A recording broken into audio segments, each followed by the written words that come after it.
అందరికి నమస్తే. రాజకీయం, సినిమా, గమ్మత్ ఇచ్చంత్రాలు వైరల్ అవుతున్న వీడియోలు ఇట్లా తీరు వార్తలతో మనం మైక్ టీ ముచ్చలు తయారుగున్నాయి. చలో సుషిద్దాం పండ్రి. అంతకంటే మొదలు హెడ్లైన్స్. పవన్ కళ్యాణ్ కు వార్నింగ్, సారీ చెప్పకుంటే చేస్తారట ర్యాగింగ్. ఫ్రీ బస్సు మీద పాట, ఏమిటికొచ్చానో మరి బాధ. రేవంత్ ప్రాక్టీస్ చేస్తుండు ఫుట్బాల్, మెస్సీతోని తలవడి వేస్తాడంటారా గోలు. దునియా ఫుట్బాల్ ఆటగాళ్లను హైదరాబాద్ కు పిలిచి గేములు ఆడించబోతున్నది తెలంగాణ సర్కార్ అని చెప్పుకున్నాం కదా. అందుకే సీఎం రేవంత్ రెడ్డి తోపు ఆటగాళ్లతోని పోటీకి దిగుతున్నాడు కాబట్టి, వాళ్ళతోని ఆడుడంటే చిన్నగా ఉండదు కాబట్టి ఫుట్బాల్ ఆట ప్రాక్టీస్ చేసిండు. చూడండి ఎంత హుషారున్నాడు. 56 ఏండ్ల ఈడులా 20 ఏండ్ల పడుసు పిల్లగాని తీరుగా స్టేడియం నలుమూలల ఉరుకులు పరుగులు తీస్తున్నాడు. తెలంగాణ రైజింగ్ గ్లోబల్ సమ్మిట్ అనే వ్యాపారుల పెట్టుబడుల మీటింగ్ నడపబోతున్నారు.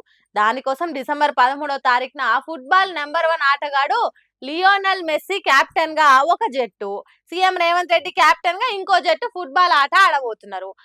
అందుకే ఈ ఫుట్బాల్ ప్రాక్టీసు. మెస్సీ మెరుపు వేగంతో బాల్ ను దంతే గోల్ల పడుతుంది. అసోంటి మెస్సీ జట్టును ఓడించాలనంటే కష్టపడాలి కదా. సీఎం రేవంత్ రెడ్డి మంచి ఫుట్బాల్ ఆటగాడే అయినా రాజకీయాలకు వచ్చి చాలా రోజులు అవుతున్నది కాబట్టి ప్రాక్టీస్ చేస్తున్నాడు. అయితే ఈ రేవంత్ రెడ్డి ఫుట్బాల్ జట్టుల సర్కార్ బడులలో చదువుతున్న పిల్లలు ఉంటారట. అంటే తెలంగాణ రాష్ట్రంలో సర్కార్ బడులలో చదివే పిల్లలకు ఆటల మీద మోజు పెరిగేటట్టు చేసడే కాదు, రాష్ట్రానికి దేశానికి పేరు తీసుకొచ్చేటట్టు చేస్తున్నాడు అన్నట్టు. రైజింగ్ తెలంగాణ 2047 అనే పేరుతోని హైదరాబాద్ ఇల్వవించే పనులు బాగానే చేస్తున్నాడు. కానీ అట్లనే రైతులకు ఎప్పటికప్పుడు వడ్ల బోనస్ వాడేటట్టు, 6 గ్యారెంటీలు అమలయ్యేటట్టు, పంటలకేసే ఎరువుల కరువు లేకుంటుండేటట్టు చేస్తే ఇంకింత మంచిగుండు అనుకుంటారట తెలంగాణ పబ్లిక్. నేను లేకుంటే ఈ ఆంధ్రప్రదేశ్ రాష్ట్రం భారతదేశం ఏమైపోయేదో అన్నట్టు చెప్తుంటాడు AP CM Chandrababu Naidu. Cell torch లైట్ల నుంచి చెవుల పెట్టే ఇయర్ ఫోన్స్ దాకా అంతా నా చలివే అన్నట్టు స్పీచ్లు దంచుతాడు. ఇక హైదరాబాద్ ఐటీ రంగం పేరు ఎత్తకుండా ఒక్కరోజు కూడా ఉండడు కావచ్చు. అసొంటి చంద్రబాబు ఎయిడ్స్ రోగాన్ని కూడా వదిలిపెట్టలేదు. ఈ రోజు ఒకసారి చూస్తే నేను ఆనందపడ్డాను. 95-96లో ఎయిడ్స్ వచ్చింది. ఓరక్కో ఎయిడ్స్ వచ్చిందా? ఎవరికి సారు కొద్దిగా క్లారిటీగా చెప్పుండ్రు, ఈ పబ్లిక్ పరిశాన్ అవుతున్నారు. నేను 90-96లో ఒక మాట చెప్పాను, break silence, talk about AIDS అని. ఎయిడ్స్ ఎందుకు వస్తుందంటే సెక్స్ వల్ల వస్తుంది. అలాంటప్పుడు మీరు జాగ్రత్తగా లేకపోతే బలైపోతారని ఆ రోజు నేను చెప్పాను. అంటే ఆ రోజు మీరు చెప్పుడు వల్లనే ఎయిడ్స్ కంట్రోల్ అయిందంటారా? ఆ రోజులల్లా చాలా మంది చెప్పిండ్రు కదా సార్ ఎయిడ్స్ గురించి గమ్మున ఉండకుండ్రి, దాని గురించి ఎక్కువ మాట్లాడకుండా అని చెప్పినందుకే ఇవాళ ఎయిడ్స్ కంట్రోల్ అయిందట. పిల్లల బిహేవియర్ మారాలంటే మీరు ఈ విషయాలు రహస్యాలని చెప్పి మాట్లాడకుండా ఉండద్దండి, చర్చ చేయమని చెప్పాను.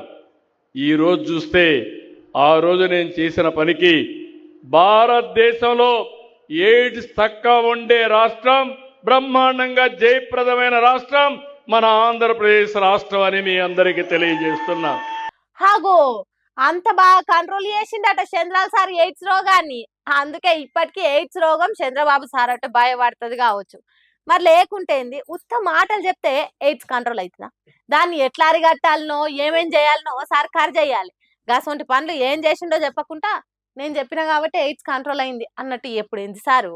ఏ మంచి పనినైనా మీ ఖాతాలని వేసుకుంటే కడమ సీఎంలు ఏం చేయలేదా సారు అని అంటురట. చంద్రాల మాటలు విన్న జనాలు. మారుతున్న కాలానికి తగ్గట్టు మనుషులు మారాలి, లేకపోతే మరుగున పడిపోతారు. అంటే కొద్దో గొప్ప ట్రెండింగ్లు ఉండాలి. గసొంటి పని చేసింది గీ అమ్మ. Cell phone selfie video on చేసి లగాయించి పాట పాడుతున్నది. ఏం పాట పాడుతున్నది, ఏమని వాడుతున్నది అనేది మీరైనండ్రి. ఒరేడేవారన్నా వసేడేవారన్నా నీ పెండ్లాము ఆడిది నీ పెండ్లాము వాడిది కాదారన్నా. ఒరేడేవారన్నా బసుడేవారన్నా మంది పెండ్లాలని వసేతో సేవంటవురన్నా. ఒరేడేవారన్నా వసేడేవారన్నా నీ చెల్లెలు వాడిది కాదారన్నా అన్నారన్నా. ఓరిడే ఇన్నరా ఎట్లున్నదో పాట. చెయ్యి ఎత్తిన కాడ బస్సు ఆపకుండా పోయిండో లేకుంటే ఆధార్ కార్డు లేదని అక్కడనే దించిండ్రో. బస్సుల మంది ఎక్కువ తక్కువ నిండిపోయినందుకో తెలియదు గాని బస్సు ఎక్కక ముందే బయలుపోయిండు కావచ్చు డ్రైవర్ అన్న. అందుకే నడుస్తున్న కాలానికి తగ్గట్టు పాట కైగట్టి ఒరే డ్రైవర్ అన్నా ఒరే డ్రైవర్ అన్నా అనుకుంటా వాడుతున్నది. తెలంగాణలో ఎవ్వలతోని పెట్టుకున్న పాటగాళ్ళతోని పెట్టుకోవద్దన్నట్టు చేసింది. మీ ఇంట్లో ఆడోళ్ళు లేరా? భార్య, అక్క, చెల్లె, తల్లి, పిల్లలు లేరా? వాళ్ళ తీరుగా నేను కాదా?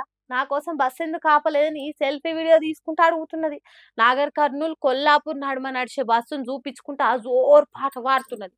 అంత మంచిగానే ఉన్నది కానీ డ్రైవర్ అన్నను వాడు వీడాన్ని మంచిగా లేదు. మరి బస్సు ఆపకుండా పోయినందుకు ఆర్టీసీ పెద్ద సార్లు డ్రైవర్ మీద చర్యలు తీసుకుంటారో లేకుంటే వాడు వీడు అన్నందుకు ఈ అమ్మ మీదనే కేసు పెడతారో చూడాలి. ఏం జరుగుతుందో తర్వాత గాని చాలా దిక్కులల్లా బస్సులు ఖాళీగా ఉన్నా కొంతమంది డ్రైవర్లు బస్సు ఆపకుండా పోతున్నారు. జరగ సంగతి ఏందో చూడుండ్రి, లేకుంటే ఫ్రీ టికెట్ ఇచ్చే బస్సులనన్నా వెంచుండ్రి అని కోరుతున్నారు ఈ అక్కాసొంటోళ్ళు చాలా మంది. నిన్న సమంత డైరెక్టర్ రాజ్ని రెండో లగ్గం చేసుకుంది కదా. ఇక ఈ ఫోటోలు లగ్గం ఎన్నుకున్న గుసగుసలు మొత్తం సోషల్ మీడియాలో కోడై కూస్తురు అంతా. అయితే ఇప్పుడు ఆమె ఏలుకు రాజు దొడిగిన ఉంగరం గురించి దాని డిజైన్ గురించి అది తయారు చేసిన ఆయనే చెప్పిండు. చూస్తే పెద్దగానే ఉంది, దాని ఎన్నుకున్న చరిత్ర కూడా పెద్దగానే ఉంది. మొఘలుల కాలంలో తొలిసూరి గిసొంటి డిజైన్ ఉంగరం తయారు చేసిరట. పోర్ట్రైట్ కట్ అని పిలిచే ఈ డిజైన్ ను స్వచ్ఛమైన స్వభావానికి చిహ్నంగా చూస్తారట. మొఘల్ చక్రవర్తి షాజహాన్ ఇంటి ఆమె ముంతాజ్ కు ఈ డిజైన్ ఉంగరాలంటే మస్తు పాయనం ఉంటుండేనట. ఇది తయారు చేయనీకే వజ్రాన్ని ఎట్లా పడితే అట్లా కాకుండా ఒక పద్ధతిలో కోసి పల్సని గాజు పలక లెక్క అందంగా కానొచ్చేటట్టు తయారు చేస్తారట. వాయమ్మ చెప్తుంటే నాకే నోరు గుంచుతాంది. ఈ ఉంగరం చరిత్ర చిన్నగా లేదు కదా. మరి ఇంత చరిత్ర ఇంత కష్టంతో తయారు చేసినప్పుడు ఇలువ కూడా దానికి తగ్గట్టే ఉంటది కదా. 1.5 కోట్లంట సమంత పెండ్లు ఉంగరము. ఏదైతే ఏంది, ఇక కలిసి లగ్గం అనే ఒక పెద్ద ఘట్టంలోకి అడిగేసిర్రు. ఇది వరకు నడుమిట్లనే ఎడిపోయినట్టు కాకుండా కడదాకా కలిసి ఉంటే చూసేటోళ్ళకు కూడా మంచిగా అనిపిస్తుంది. మామూలుగా ఒక మనిషి దెబ్బ తిన్నాక రెండో పారు తీసుకునే నిర్ణయాలు చేసే పనులన్నీ గట్టిగా ఉంటాయట. మరి సమంత చేసిన ఈ పని ఎట్లుంటదో ఏమైతుందో రాను రాను చూడాలి. దిష్ట అనేది ఉన్నదో లేదో మనకు తెలియదు కానీ ఇప్పుడు 2 తెలుగు రాష్ట్రాల నడుమ పంచాది మోపు చేసేటట్టే కొడుతున్నది. మొన్న ఏపీ ఉప ముఖ్యమంత్రి పవన్ కళ్యాణ్ తెలంగాణలో దిష్టి దాకే కోనసీమ కొబ్బరి చెట్లు ఎన్ని మొండాలైనాయి అని అన్నాడు కదా. హాగో దాని మీద తెలంగాణ లీడర్లకు కోపం కట్టలు తెంచుకొని కాల్వలై వాడుతున్నది. మంత్రి కోమటిరెడ్డి వెంకటరెడ్డి పవన్ కళ్యాణ్ కు ఎసంటి వార్నింగ్ ఇచ్చిండో ఇనుండ్రి. క్షమాపణ చెప్పకపోతే ఎవ్వరు కూడా చిరంజీవి గారికి సంబంధం లేదు. Chiranjeevi is a super man. ఆయన ఎప్పుడు కూడా వివాదాలకు దూరంగా ఉంటారు. కానీ పవన్ కళ్యాణ్ కొత్తగా రాజకీయాలకు వచ్చి డిప్యూటీ సీఎం కాగానే తెలిసి తెలియకనే మాట్లాడిండో మరి కావాలని తెలంగాణ వాళ్ళని అవమానపరచాలనుకుండో ఏమనుకుండో కానీ దానికి క్షమాపణ చెప్తే కనీసం ఆయన సినిమా 1-2 రోజులన్నా ఆడుతుంది. చెప్పకపోతే ఎక్కడ కూడా తెలంగాణ థియేటర్లలో సినిమాలు రిలీజ్ కావు. సినిమాటోగ్రఫర్ మినిస్టర్ గా నేను చెప్తున్నా ఈ మాట. అమ్మ బాప్రే, పెద్ద వార్నింగ్ ఇచ్చిండు కదా. పవన్ కళ్యాణ్ సినిమాలు తెలంగాణలో ఆడకుంటే ఇంకేమని ఉంటదా? బెనిఫిట్ షోల పేరుతోని ఇంతో కొంత పైసలు వచ్చేది తెలంగాణలో ఉన్న హైదరాబాద్ లని. ఆ సొంటిది పవన్ కళ్యాణ్ సినిమాలు ఆడనియకుంటే ప్రొడ్యూసర్ల జేబులకు షిల్లులు పడుడు తప్పది. మళ్ళీ ఎవరో కాదు చెప్పింది, cinematography minister Komatireddy Venkatareddy sir చెప్తున్నాడంటే గట్టి వార్నింగ్ అన్నట్టే కదా. ఇక బస్సుల మంత్రి పొన్నం ప్రభాకర్ సార్ అయితే మాటలతోనే కొట్టిండు పవన్ కళ్యాణ్. తెలంగాణ తుఫాన్లో మునుగుతుంటే కూడా మేము ప్రకృతి అనుకుంటున్నాం తప్ప ఆంధ్ర ప్రజల తప్పు పడతలేదు.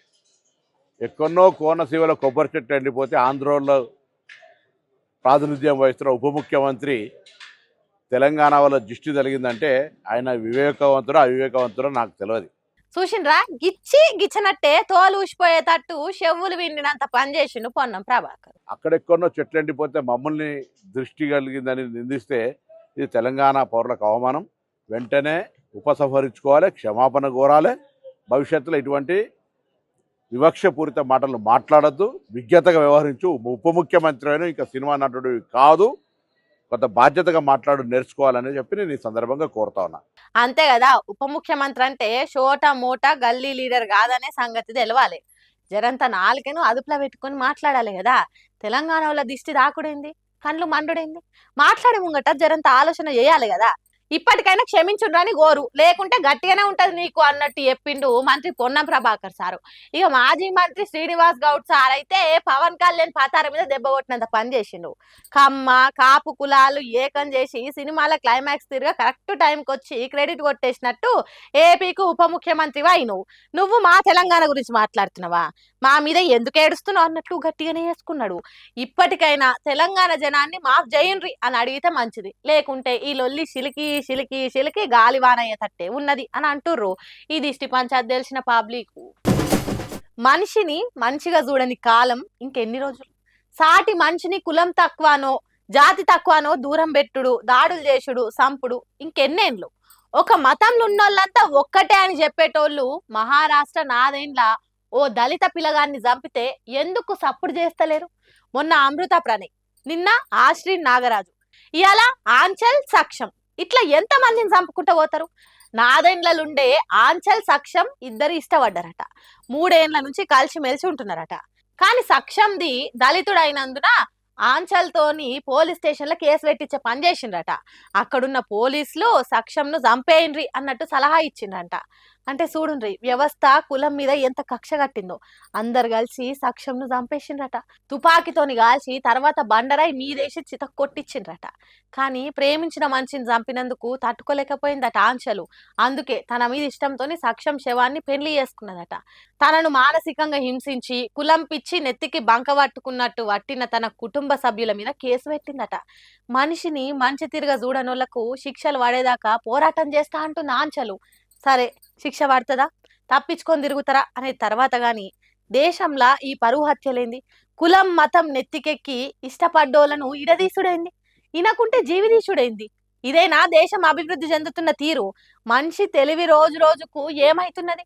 ఇంకెన్నాళ్ళు ఈ దారుణాలను అడుగుతున్నారు మానవత్వం ఉన్న దేశ పబ్లిక్.